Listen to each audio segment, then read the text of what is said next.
Dernier quart d'heure de Smart Bourse, comme chaque vendredi, c'est la leçon de trading avec Bourse Direct et Romain Daubry à mes côtés en plateau ce soir, membre de la cellule info d'experts de Bourse Direct. Bonsoir Romain. Bonjour Gérard. On parle de saisonnalité des marchés, ça tombe bien puisqu'on va attaquer le mois de mai avec ce vieil adage boursier, un des plus connus peut-être, vendez en mai et partez tranquille pour revenir un peu plus tard à l'automne, sell in May and go away. C'est un adage qu'on entend chaque année à l'arrivée du mois de mai. Juste déjà, qu'est-ce que c'est que la saisonnalité des marchés ? Est-ce qu'il y a une définition ? Parce qu'on ne parle pas de cycle de marché, hein, c'est différent. Hein. On parlait des cycles cette semaine avec Julien Nebenzal, Valérie Gastaldi. La saisonnalité, c'est pas leur truc. Eux, c'est les cycles. La saisonnalité, c'est autre chose. Exactement, tout à fait. C'est différent. Il y a des très belles démonstrations et c'est pas du tout le même. C'est pas le même sujet. Ça s'approche, mais c'est pas le même sujet. La saisonnalité, déjà, c'est quelque chose de plus. C'est très très précis. Et en fait, c'est les tendances qu'ont les marchés à se mouvoir dans une direction donnée à certaines périodes de l'année. Ça, c'est dixit John Murphy, donc un des parents de l'analyse technique, l'analyse graphique. Donc effectivement, c'est à distinguer des cycles, même si on peut trouver des corrélations par moment. Donc oui, c'est ça, c'est le principe de déterminer s'il se passe des choses de façon récurrente sur les marchés en général. Alors avant qu'on en vienne au sell in May and go away, qui nous intéresse quand même, ce qui est intéressant, c'est que il y a des saisonnalités en fonction de différentes classes d'actifs. Et vous dites une des plus connues, par exemple, évidemment, ça paraît évident dit comme ça, mais c'est sur les marchés de matières premières agricoles avec les céréales. Oui, c'est la plus connue sur les céréales. Et effectivement, c'est le cas. On sait qu'au moment de la récolte, l'offre est plus abondante et évidemment, on forme le point bas puisqu'il y a de l'offre et donc les prix baissent à ce moment-là. Ça, c'est le plus connu. Il y a d'ailleurs un terme consacré, c'est le February Break pour le blé et le soja qui donc baissent de fin décembre à début janvier pour aller former en général un point bas fin février. C'est assez connu, assez identifié. Ça, c'est assez intuitif. On l'imagine bien. Il y en a effectivement sur d'autres matières premières notamment et c'est sur les matières premières que c'est souvent le plus flagrant. Oui. Ouais, c'est intéressant. Alors sur le cuivre, là, on a parlé du cuivre cette semaine à plus de 10 000 $ la tonne métrique, c'est ça hein ouais. Voilà. Et qui forment des plus hauts récents. Et effectivement, on constate qu'ils montent en général en janvier et février pour aller culminer en mars-avril. Non, mais voilà, très bien. Donc on verra dans quelques semaines ou quelques mois si on a fait le point haut du cuivre là au cours du mois d'avril. Ouais, alors évidemment tout ça ce sont des statistiques, hein, et il faut le rappeler. Donc ce sont des moyennes qui sont basées sur plusieurs dizaines d'années, c'est ça. 50 à 70 ans de data. Comme des historiques qui sont très longs. Des historiques qui sont longs et avec des ratios qui sont quand même assez marqués. Et donc quand on arrête des mois comme ça, c'est que ça se vérifie assez bien. Ouais. C'est ça, c'est pas des règles automatiques, mais ça donne quand même un niveau de confiance ou de probabilité, on va dire, qui est assez fort. Qui est à prendre en compte. Qui est à prendre en compte. Bon, l'argent aussi, on parle beaucoup de l'argent en ce moment. Alors, c'est quoi la saisonnalité de l'argent, Romain ? L'argent marque en général ses points bas en janvier et avec des prix plus élevés au mois de mars. Là, ça n'a pas été flagrant. L'argent est toujours assez compliqué à travailler. On a marqué un point bas en janvier. On a rebondi dessus sur le même niveau à peu près, un tout petit peu plus bas au mois de mars. Donc là, la saisonnalité n'est pas forcément flagrante, mais pour cette année en tout cas. Mais en tout cas, c'est les curseurs à garder en tête. Ouais. Puis le pétrole aussi. Alors c'est vrai que le pétrole, la météo est souvent un facteur aussi important pour la matière première énergétique. Là, on comprend mieux pour le pétrole. Il forme en général ses sommets en octobre et c'est creux à la fin de l'hiver. En revanche, depuis 1983, il y a une meilleure période de performance qui a été identifiée de 1983 à 2013. C'est Dalquist et Kirkpatrick qui l'indiquent, avec une période qui est de juillet à septembre, qui est la meilleure période, et puis un mois le plus faible qui est le mois d'octobre. Donc ça confirme quand même toujours ce pic au mois d'octobre, en effet. Bon, et puis même sur les devises, il y a une saisonnalité sur le dollar, il y a une saisonnalité sur les obligations du Trésor aux États-Unis aussi, Romain ? Oui, tout à fait. Le dollar formerait son creux au mois de janvier. Quant aux obligations, les hausses significatives seraient marquées au mois de janvier. On marque a priori les prix seraient plus faibles au premier trimestre et tendraient à être plus soutenus au second trimestre. C'est intéressant puisque ça permet d'avoir des déductions sur les taux d'intérêt qui évoluent eux en sens inverse et qui donc baissent en été et en automne et auraient tendance à monter en hiver et au printemps. Et donc, les marchés actions qui nous intéressent. Alors, saisonnalité des marchés actions, mythe ou réalité, Romain ?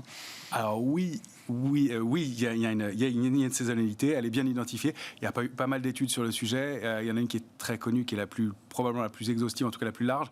C'est celle de Ben Jacobsen et Sherry Zhang, qui date de 2012. Ils ont étudié 300 années de cycle dans 108 pays.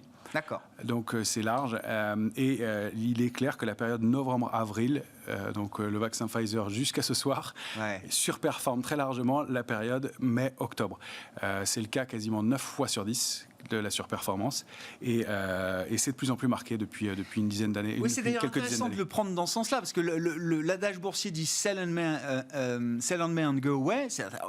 Effectivement, à partir du mois de mai, on a l'impression qu'il ne se passera plus rien, mais il faut regarder en fait la période inverse, c'est-à-dire c'est de novembre à avril, donc c'est sell in May and go away, et il faut come back en novembre, c'est ça en fait. C'est ça, c'est ce qu'on dit début octobre. Début octobre, voilà. Revenir à peu près à ce moment-là sur le marché. Ça, c'est ce que dit l'adage. Bon. Et alors ? Et en fait, c'est contre-intuitif et on va voir que, voilà, déjà, si vous voulez décomposer un peu les... On peut être un peu plus fin que ça. On peut être un peu plus fin que ça. En fait, c'est que, effectivement, cette surperformance de la période novembre à avril est très nette, elle est très marquée, on va le voir. En revanche, bien, il y a un truc qui est contre-intuitif, c'est que c'est pas parce qu'on vend au mois de mai et qu'on rachète au mois d'octobre qu'on va le faire au bon moment. Les mois... qui suivent donc de mai à octobre sont des mois qui sous-performent. Ça ne veut pas dire qu'ils soient nécessairement des mois de baisse, et donc ça ne veut pas dire qu'on vend nécessairement au meilleur moment, ni qu'on rachètera au bon moment en rachetant au mois d'octobre. Ça voudrait dire que ce serait point haut et point bas à ces mois-là. Donc les études montrent qu'on sous-performe quand on vend au mois de mai et qu'on rachète au mois d'octobre, par rapport à des stratégies de buy and hold, enfin de conserver des positions, de conserver des positions sans les vendre. Oui, bien sûr.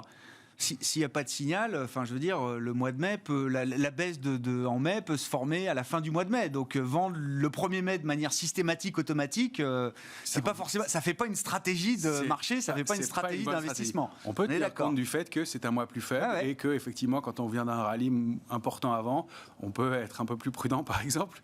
Mais c'est pas une stratégie en soi que de vendre au mois de mai. Et encore une fois, si on l'applique à la lettre et sur plus de 100 années de data, on constate qu'on sous-performerait le fait de conserver ses positions. Bon, et alors justement, si on regarde mois par mois, est-ce qu'il y a des périodes un peu spécifiques qui se dégagent en termes de sous-performance, de force, de faiblesse ? Oui, c'est très identifié. Donc la période novembre-janvier est vraiment la période la plus forte, clairement. Elle englobe d'ailleurs, c'est intéressant, le rallye de fin d'année. Donc, est-ce que l'un dépend de l'autre ? Difficile de le dire, mais en tout cas, il y a effectivement cette période de rallye de fin d'année. Et on constate que le mois de décembre est en hausse à peu près 75% du temps, un peu moins que ça. Donc, il y a effectivement un phénomène fort qui se joue à ce moment-là. Le mois de février est plus faible en général. Mars et avril sont des mois forts. On vient de le constater. Le mois d'avril vient de progresser sur le CAC 40 de plus de 30%. Donc, il vient de clôturer ce soir. Les mois de mai et juin sont des mois un peu plus lourds en général. Juillet, on constate qu'il y a une reprise de marché. Et le pire mois de l'année, clairement, et sur tous les indices, c'est le mois de septembre qui est quasiment systématiquement négatif.